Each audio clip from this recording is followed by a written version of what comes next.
Just before returning home from deployment, I got a chilling message from my daughter. Mom's new lover brought a gang. They've taken over. They said they'll ambush you and force me to watch. My lungs collapsed in on themselves. My ears rang like a missile had just landed beside me. I read the message again and again. Her name lit up the screen. Emily. My little girl. Only 12 years old. I filed for immediate dischargino paperwork. No delay. I used my last favors, my rank, and every damn ounce of my reputation to get home. My name is Jason Blake, Staff Sergeant, 82nd Airborne. But titles meant nothing right now. I wasn't a soldier. I was a father and a husband who just realized he'd been stabbed in the back by the one woman who vowed to wait for him. Her name's Brooke. And God, she used to be the kind of woman that made other wives jealous. Blonde hair, smart mouth, wicked smile. She was the kind of woman who'd wear lingerie under an apron just to make breakfast exciting. That's what she was. Now, I don't even know what to call her. I landed at 2:40 a.m.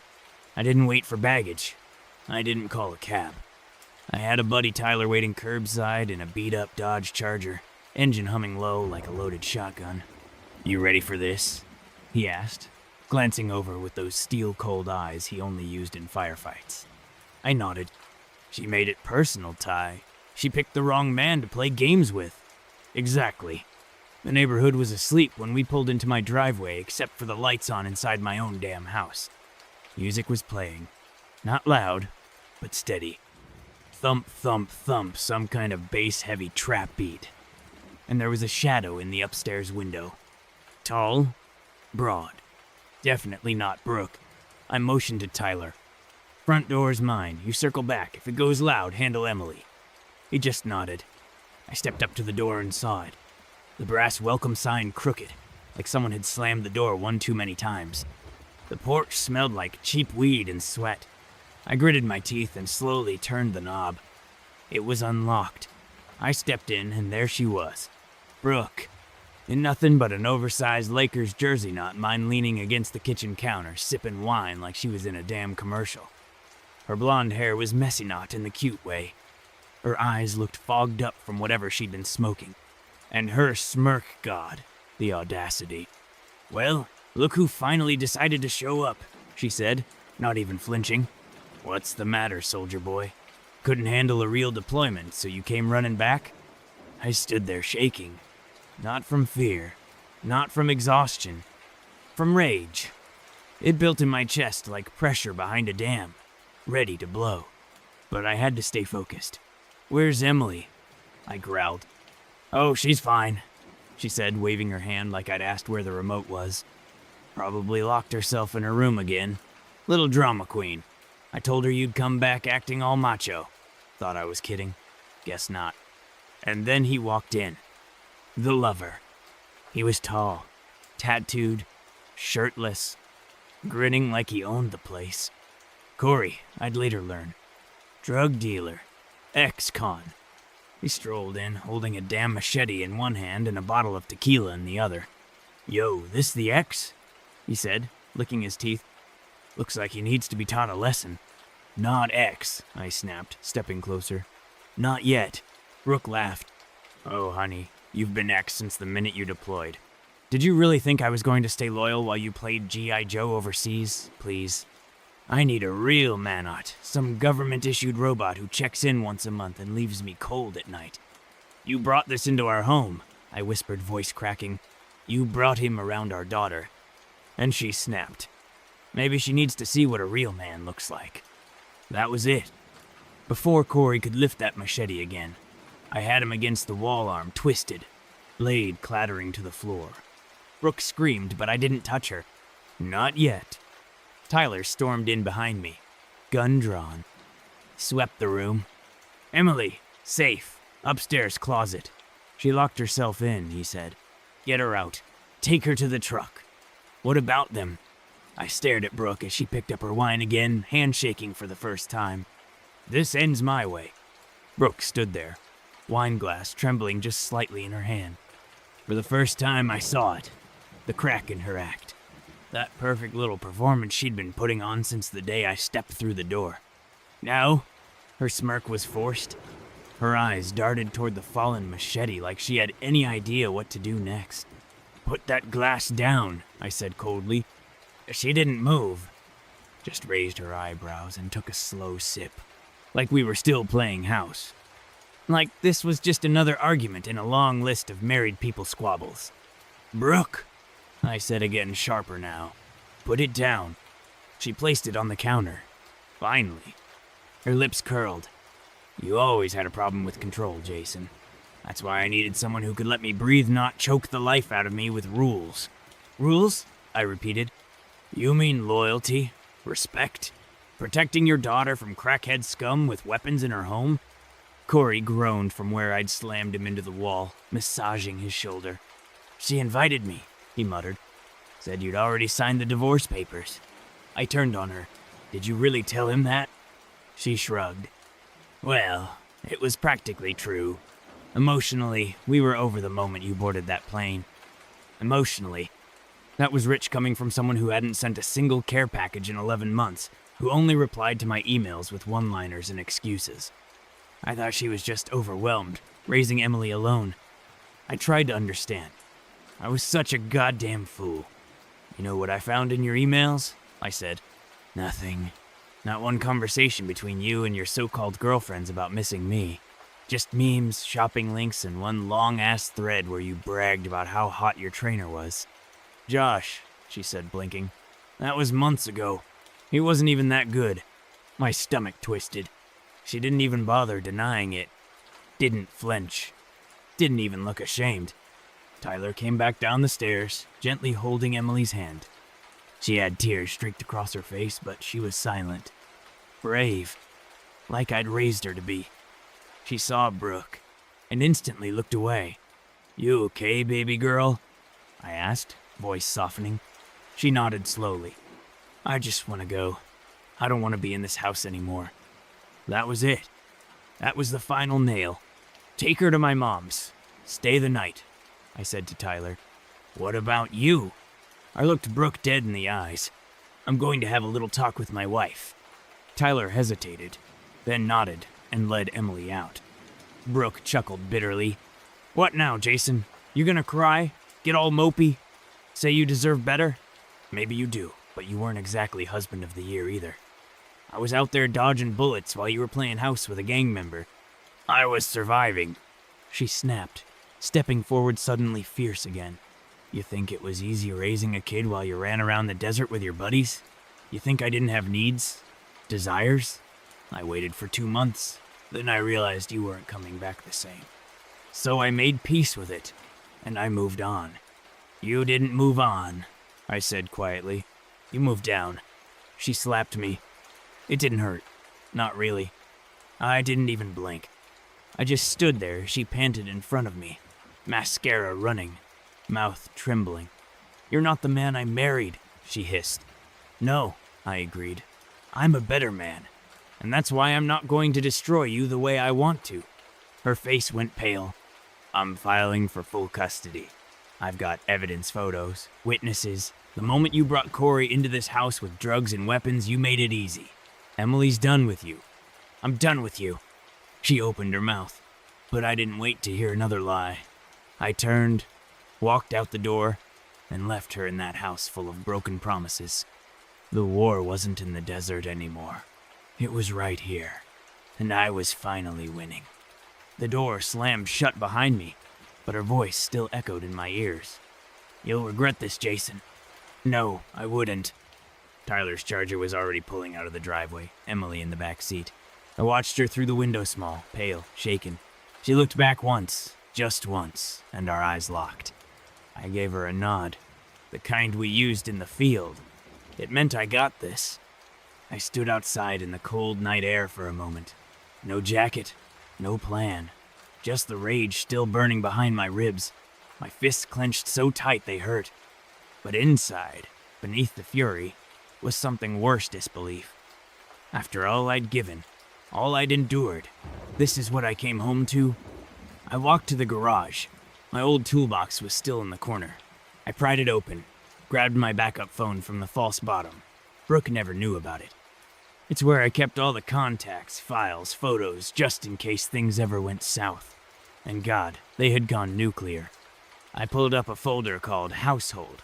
Inside, photos of Corey with different women, most of them barely legal. Screenshots of Brooke's text to her sister, bragging about Jason's money funding her real life. A video, clip grainy, recorded from a hallway camera I installed before deployment. Brooke, Corey. The living room. Her on the couch, laughing as I stopped watching. That wasn't my wife anymore. That was a stranger wearing her skin. I forwarded everything to my attorney, Liam Rasa, no-nonsense divorce shark I knew from my military benefits workshop. Then I made one more call. Hello? A deep voice answered. Uncle Frank, I said. I need a favor. He paused. Jason, what kind of favor? The kind that sends people running. No violence, just a message. He didn't hesitate. You got it. Uncle Frank wasn't blood, but he'd been close to my father. Old school. A construction boss with old connections, the kind of guy who could make someone disappear from a neighborhood with one phone call. I didn't want revenge. I wanted safety.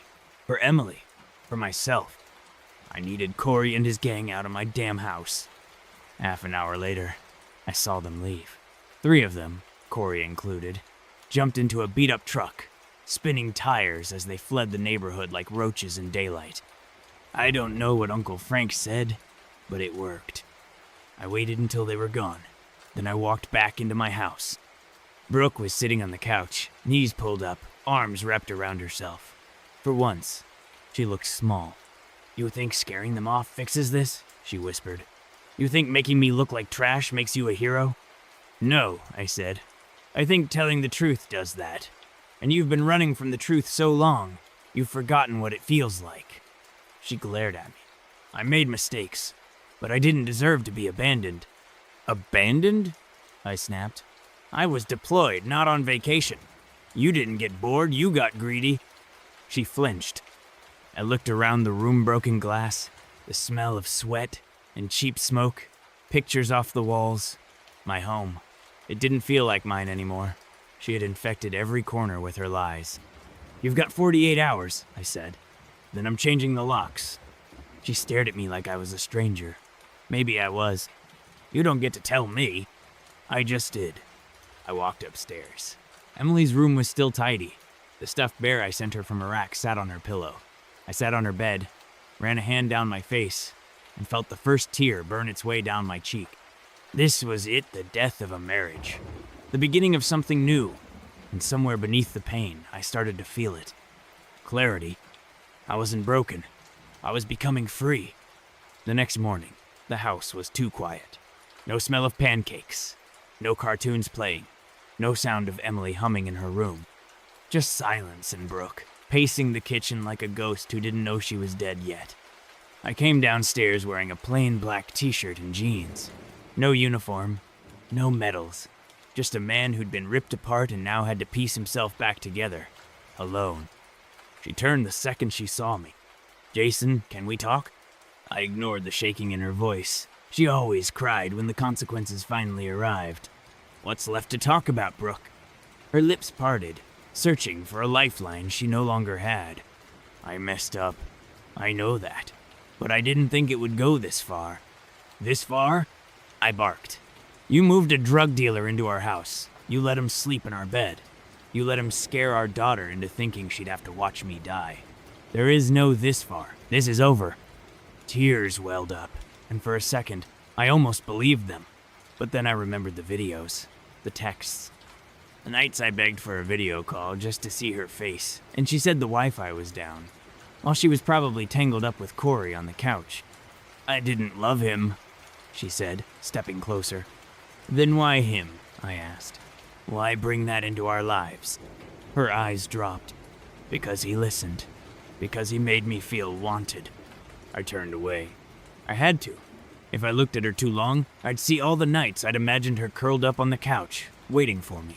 All the lies I told myself just to survive one more day out there. Jason, please. You're not perfect either. No. I agreed, turning back to her. I was gone.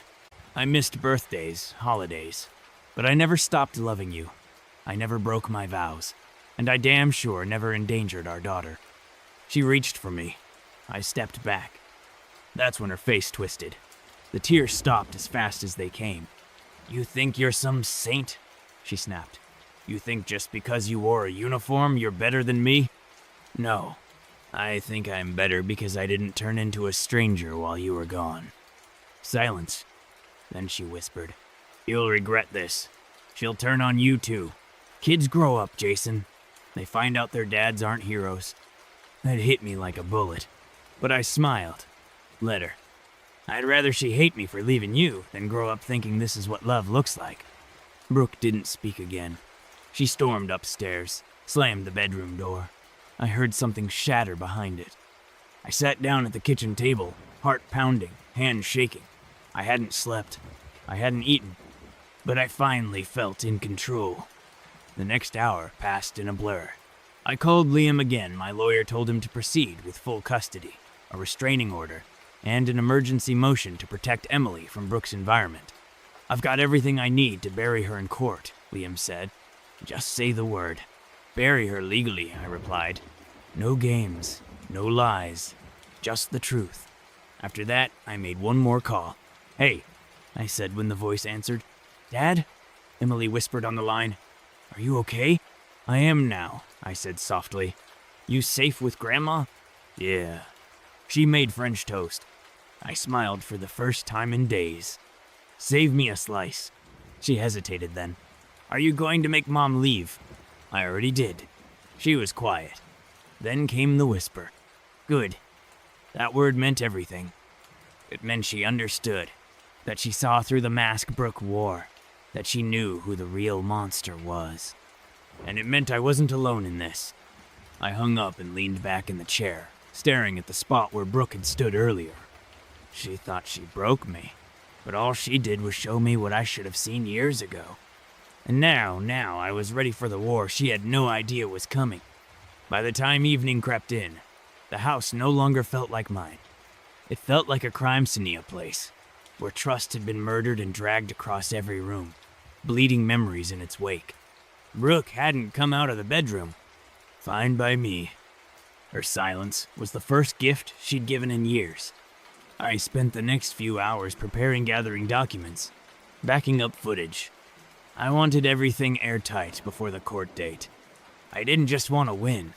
I wanted no one to ever question why I took Emily away. I was in the garage, organizing a stack of financial records, when I heard her voice behind me. You're really doing this? I didn't turn. Already done.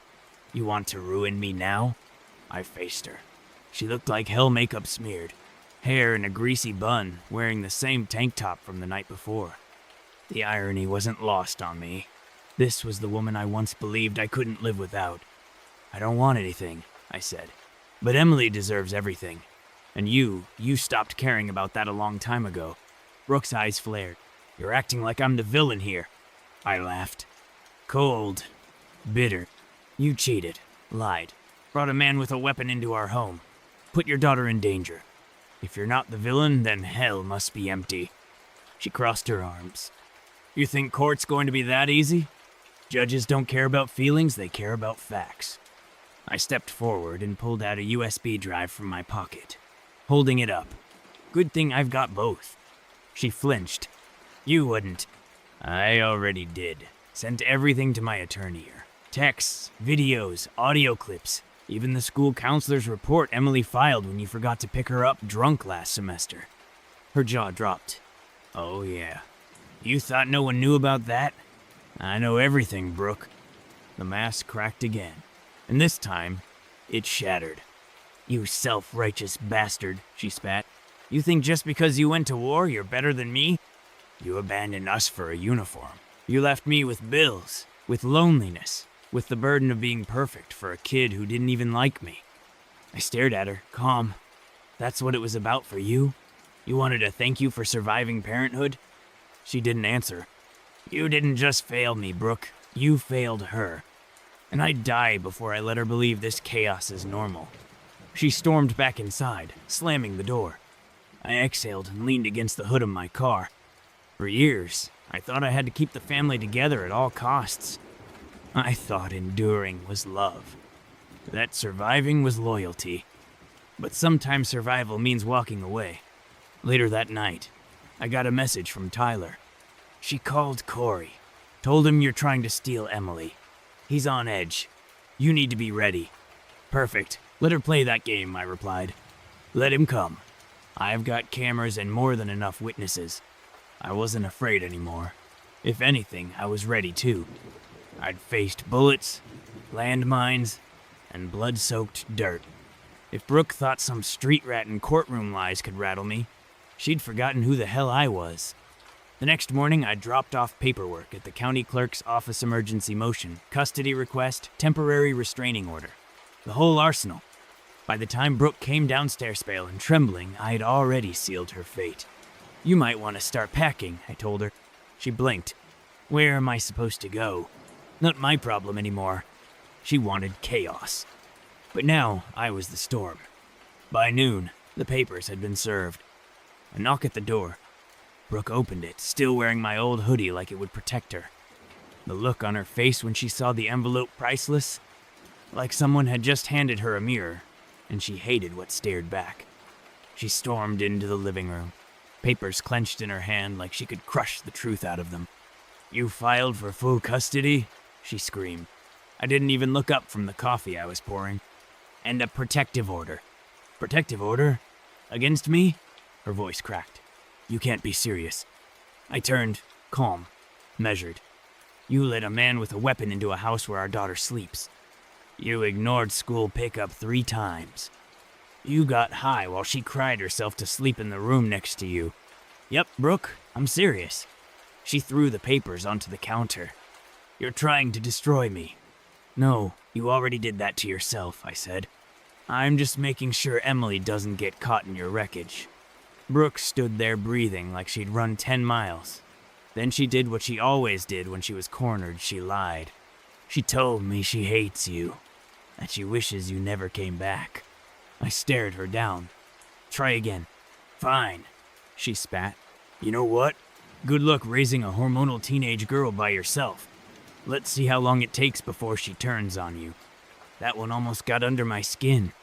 Almost. But then I remembered Emily's voice on the phone. Good. One word, heavier than all of Brooke's poison. I didn't say anything more.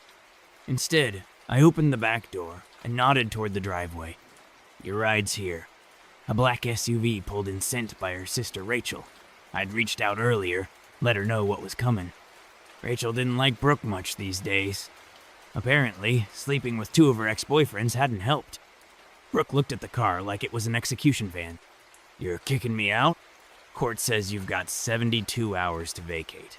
I gave you 48. You should be thanking me.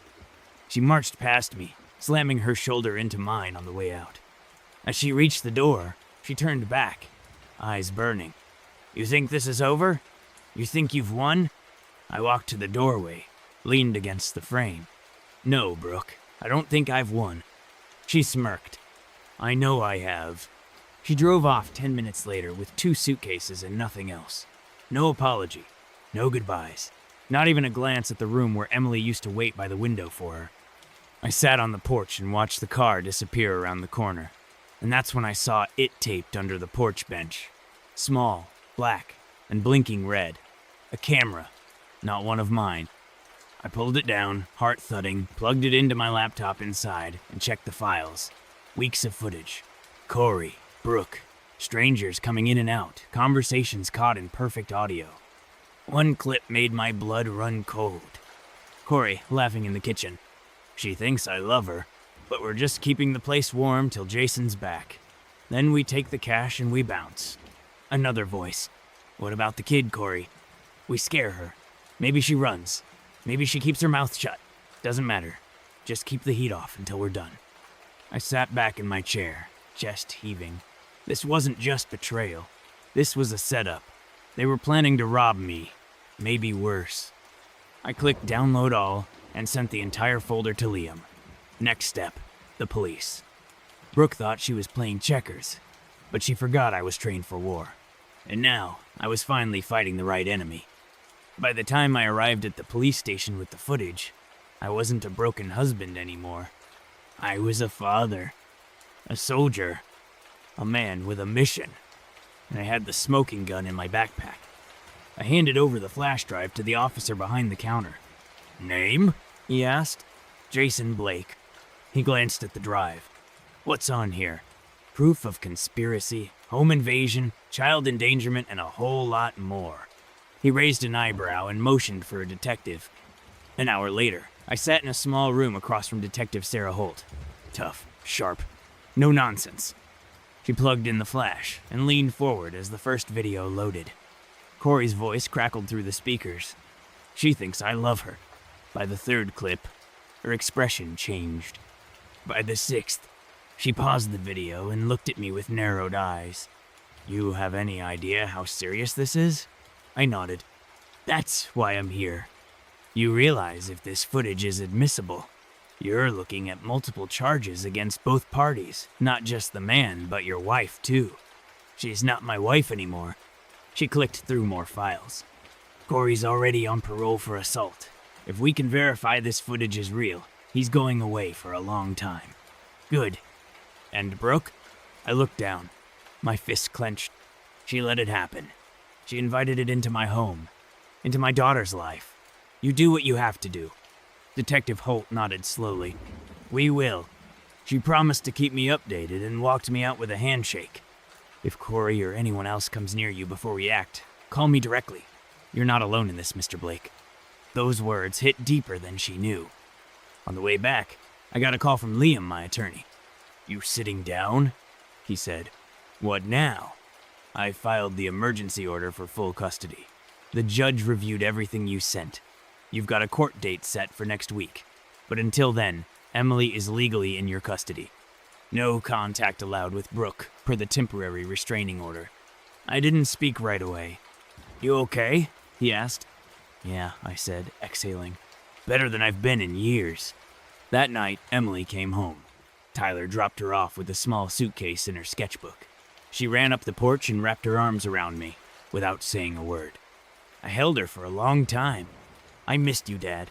I missed you more." We didn't talk about Brooke. We didn't need to. Instead, we ate mac and cheese, watched old cartoons, and fell asleep on the couch like we used to when she was a kid. For the first time in what felt like forever, the house was peaceful. The next morning, my phone rang. Detective Holt again. "We found Corey. Pulled him in last night. He had unregistered weapons in his car and enough narcotics to lock him up for years. He cracked during questioning, told us everything, including Brooke's part in the plan." I sat down slowly. "She's being arrested this afternoon," Holt continued. "You'll be notified when the paperwork's complete.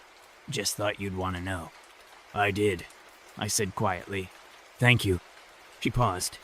"Most guys break during something like this. You didn't." I gave a hollow laugh. "I already broke. This is me rebuilding." As I hung up, I looked over at Emily still asleep on the couch, clutching her sketchbook like it was a shield. I wasn't fighting for revenge anymore. I was fighting for her future. Brooke tried to take everything from me, but she forgot something. You don't beat a soldier by betrayal. You beat him by facing him head on. And she never had the guts for that. 2 days later, the house felt different. Not just quieter lighter, as if something toxic had finally been scrubbed from the air. No cigarette stench. No cold shoulder. No tension wrapped in lipstick and lies. It was just me and Emily now. She helped me box up Brooke's leftover things, whatever wasn't taken when Rachel picked her up. Emily didn't ask questions.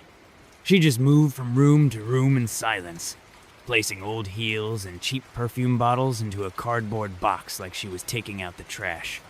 We stood in the bedroom at the end. Brooke's makeup mirror sat on the dresser, still smudged with fingerprints and half-used concealer. Emily picked up a hairbrush and stared at it for a moment. "I used to think she was the prettiest woman in the world," she whispered. My chest tightened. "She was beautiful," I said, "but she forgot how to be good." Emily nodded, then dropped the brush into the box and closed the lid. That night, we lit a fire in the backyard and burned everything old letters, cheap jewelry, the stained Lakers jersey Corey left behind. Brooke's handwriting curled up in flame. Her perfume fizzled into smoke. All of it gone. By morning, the legal process was already moving. Liam called to confirm the arrest had gone through. Brooke was out on bail, but the court had upheld the emergency order. No contact, no visitation. The judge had reviewed the footage, the reports, Emily's school statements, and my deployment record. She doesn't stand a chance, Jason, Liam said. You'll have full custody by the end of next month. I didn't feel triumphant. I just felt done. Later that afternoon, a letter arrived, handwritten from Brooke. Emily was at school, so I opened it alone, sitting at the kitchen table. The same table where we used to laugh, fight, eat breakfast. Now, it was just another piece of furniture, stripped of meaning. The letter read, Jason, I know you hate me. Maybe I deserve that, but I didn't want it to end like this. I was lonely. I was angry. I was stupid. Corey told me everything I wanted to hear. He made me feel like I was still wanted. But it was a lie, and I believed it because I didn't want to feel empty anymore. I never meant for Emily to get hurt. I swear I didn't. I don't expect forgiveness. I just want you to know I did love you once. Brooke. I read it twice, and folded it neatly and dropped it into the shredder. She didn't write that for me. She wrote it for herself, to feel better, to make the mirror hurt less when she looked into it. But I wasn't her mirror anymore, and I didn't need her apologies. She'd had 1,000 chances to fix things, to talk, to tell the truth, and she chose silence every time, until it was too late. Now I was the one who got to choose. I chose peace. I chose Emily. I chose to move forward. That night, as I tucked Emily into bed, she looked up at me. Are we going to be okay? I smiled and brushed her hair behind her ear. We already are. Then I sat on the porch with a whiskey in my hand, the sky turning dark above me, the air finally still. This wasn't the life I imagined, but it was mine again. And for the first time in a long time, it felt like freedom.